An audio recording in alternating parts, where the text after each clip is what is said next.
I'm Megan Robinson, joined now by a Weber State alum and Paralympian David Blair. Just got back from Paris, won a bronze, first and foremost. Congratulations. Yeah, thank you. Thank you. How was your trip to Paris? It was awesome. It's really fun. It's a great city, great hosts, and it's a lot of fun to come home with some hardware too. So I loved it. It was a great experience. We're going to get more into that in just a second. First, I want to get to how did you get involved in the sport of discus in the first place? That's a great question. So I grew up in Davis County, Utah, and I didn't come from affluent means. And I knew that if I wanted to go to college, I needed a scholarship to do so. And so at the age of like 13, I started throwing the discus because I had a high school coach come and talk to me and say, well, I used to play baseball. And I thought for sure, like everyone who plays any sport, they'll be a pro athlete one day in it.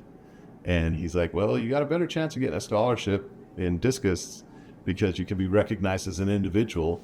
I've always been like gifted with just a rifle of an arm, like right out of as soon as I could walk, I can throw things fast and far. And so it was fun to kind of have those meet together with discus. And, you know, that's kind of what ended up happening. And by my senior year in high school, I won the state championship at Utah.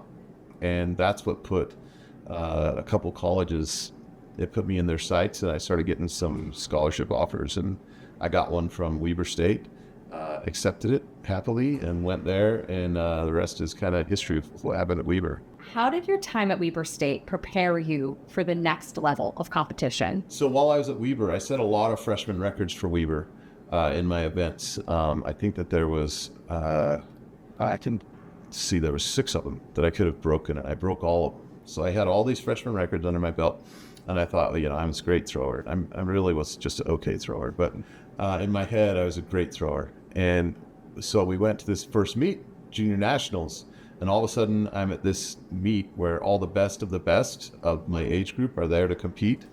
And I did horrible. And it was on that plane ride coming back.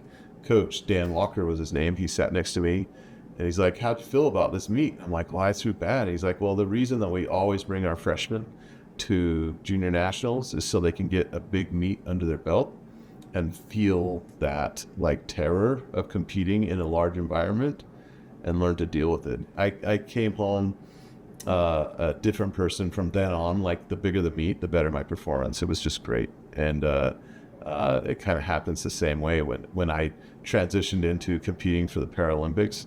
Like my first big meet, I was so excited to compete at it. I was ready to go. It's kind of just been that way ever since. But it all started with that one tiny meet I went to with Weber State. It wasn't a smallies, the junior national champs. And I choked, and he's like, here's why you choked. You didn't prepare for it in this way, and here's how we're going to prepare you for big meets in the future. So 100% I can attribute that to Weber State. You compete in discus F64 classification. For those who are not familiar, what does that classification mean?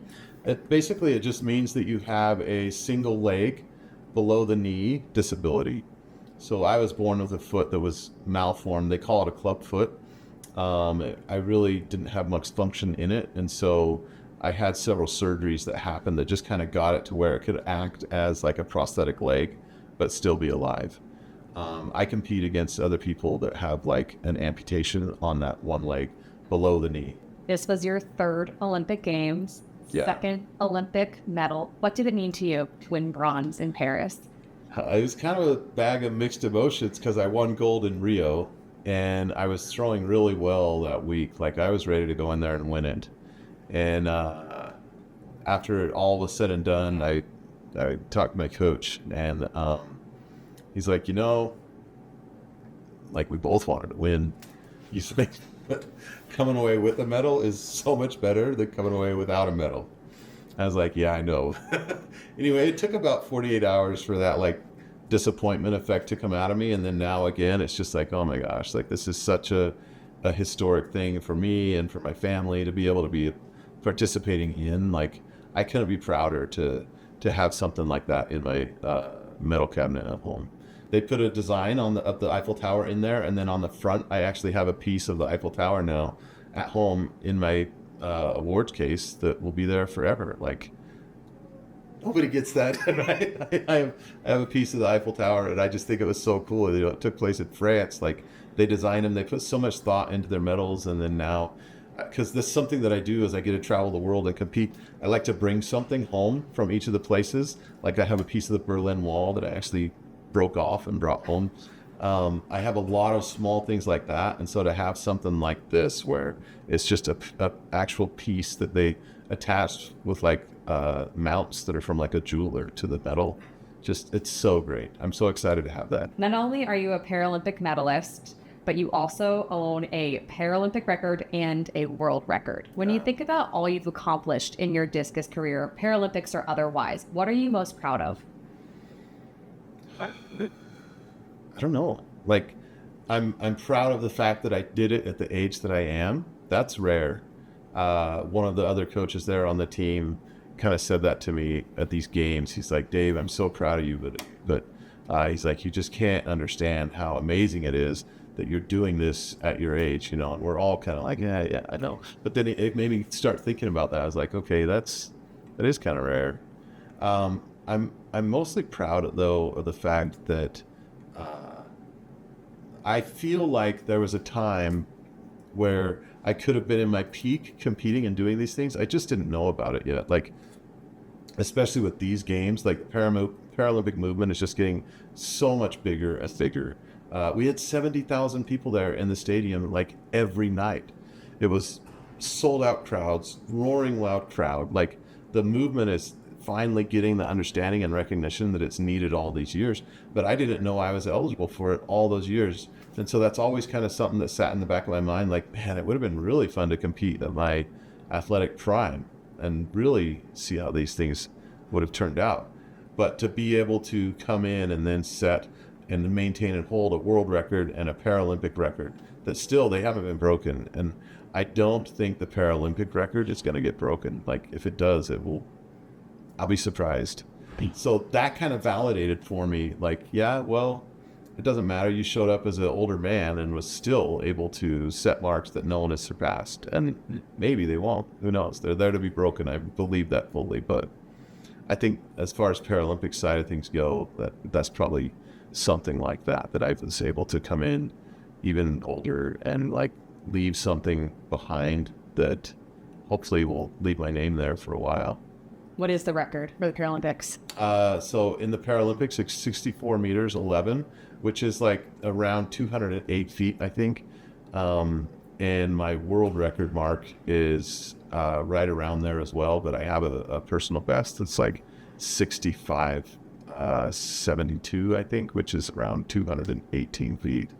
That's so like 2/3 of a football field. You're right. So it's like a 75-yard punt, like an 80-yard punt. And the discus, and that's from where it leaves the ring to where it very first touches the ground. Like, they're not small throws. Like, I don't know if I could have done that when I was at Weber State. It would have been close. Like, we throw a different weighted implement, so I never know, right? I'll never know.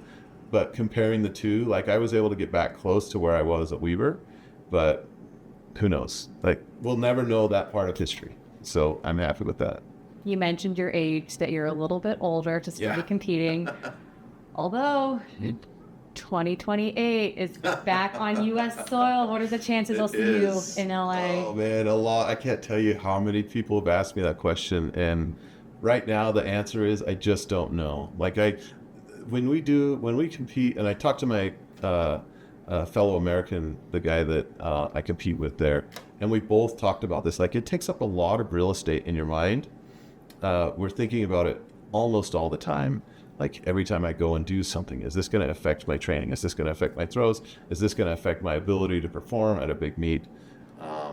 And like, always, you're analyzing the technique. It seems like you wouldn't be. You get in the ring, you turn around and let go of something, but it's so involved. It takes up a lot of mental real estate that I would like to free up and like be able to have that time back in my life. Not just the physical training time, which is extensive, like, because it's always in the back of my mind. I'd love to put that to bed. So there's a chance I can settle things down and then try and come back like the year of. That's probably what I would do. If I retire, I would probably try and come back the year of the games and see if I can make the team. But for now, I just want my freedom back. Well, enjoy being a Paris bronze medalist. Thank you so much for stopping by the Big Sky office. Yeah, no problem. Big fan of the Big Sky.